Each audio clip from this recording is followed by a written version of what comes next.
Now in the year of the fire rooster, let's take a look at people that's born in the year of the tiger. Now generally this is a very good year for you. I actually give it a 4 out of 5 stars because you're actually being blessed by one very powerful star.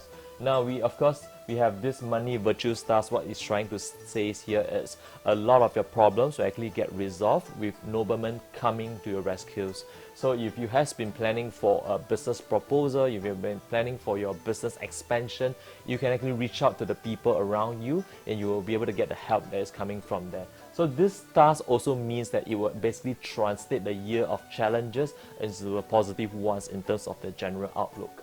Now, of course, with some of the very good positive stars, you do have a couple of the not so good stars here. Now, number one, we talk about the lesser consumer stars.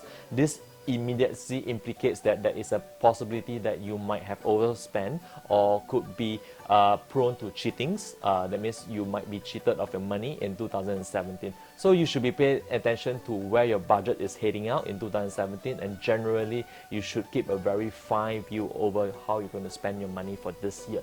But of course, if you look at the death charm stars, this is actually a reminder of saying that you need to be paying attention to people that is very close to you, that has been taking care of you, and do not take these people for granted, because the death charm star actually means that if you actually neglect these people, they will just go away and not lending you the support that they used to be giving you. Yeah.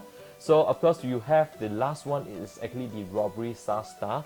Now this stars is talking about the influences in your life. Now by influences, we are trying to say here you should get yourself associate with all the positive people in your life, and just pay attention to some of the not so good people that is coming in your life, and they might lead you astray, and that can kind of damage your reputation in the year ahead. Yeah, of course, looking at just the year itself. Now you're born in the year of the tiger. This is what we are all referring to earlier on that will be applicable to your year ahead. Now of course, for people who is born in the month of the tiger, this is where it actually talks about the career progression and your wealth. Now of course, for some of you, you might be asking, how do you really generate this chart to find if you are really born in the month of the tiger?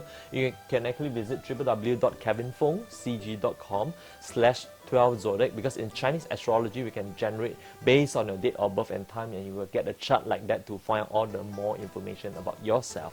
Okay, of course, coming back to career progression. Now in 2017, career progression will be a lot assisted by noblemen in your environment. So whether you are running a business or you are working in a working environment, you can actually head out and get help, and these are the people that will be coming you to ensure you get a very smooth year ahead. Now in terms of relationship, this is pretty much a good year for you to be spending time with your loved one. But of course, for the single ones out there, you might be paying a bit more attention if you want to socialize, and of course you need to have a bit more patience if you are looking for a prospective partner, because this is not the year to really get married. But in terms of getting a partner, yeah, you will have your chance at that. Now of course, if you talk about your personal development and your wealth, if you are born in the tiger hour, what is we are trying to say here, this year there is a lot of good opportunities for you to grow your portfolio further, especially when it comes to investment. Of course, I'd like to take this chance to wish you guys a very happy, prosperous, and a wonderful 2017.